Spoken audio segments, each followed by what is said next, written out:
The Extraordinary World of BMs, Apps and Smartphones. Why do some people overcome challenges and find sources of ingenuity and innovation to develop new business ideas and build extraordinary lives for themselves, while others flounder through life, never fully using their talents or skills, existing, not living? It's always refreshing to hear success stories. I attended a networking breakfast yesterday. It was put on by our local small business development program. Two people had interesting stories to tell. One had left a lifelong career working for other people to go it alone as a professional. The other expanded her small business into new markets. I'll be writing more about their successes in a future post. Just to prove that there are business opportunities hidden in the most mundane or basic activities, I was reading in James Altucher's newsletter about a young entrepreneur who has developed a BM tracker app for smartphones. Apparently these sell for $2.99 a time. I was mystified by the term BM. Reading further, I discovered it refers to bowel movements. No, this is not an excerpt from some form of toilet humor. Enough people are interested in tracking their BMs that this app is selling well. My curiosity aroused. I searched the iTunes App Store. There are a number of these apps, some free, others at $4.99 and more. If anyone had told me that people would pay good money for an app to measure something as basic as a necessary bodily function, I would have thought them mad. While appreciating the benefits of our systems being regular, my first thought was that a simple notebook and pen would do the trick.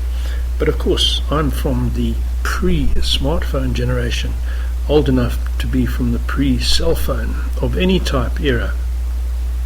Monitoring BMs is becoming an essential activity. It's being promoted by health experts. In some circles, it's practiced more than monitoring exercise schedules or daily running distances. Where will this go next? Facebook groups or G+ circles to compare BM schedules? The apps themselves monitor more than just the occurrences, their timing. They monitor other aspects of the function too nauseatingly gross to disclose here without a warning for sensitive readers. I suspect that if I was so inclined, I could find a few blogs devoted to the subject. This shows how important it is not to assume that our own biases are shared by others. My sons in their 30s have all sorts of baby apps on their smartphones that monitored fetal growth before birth, weight, length and other stuff after.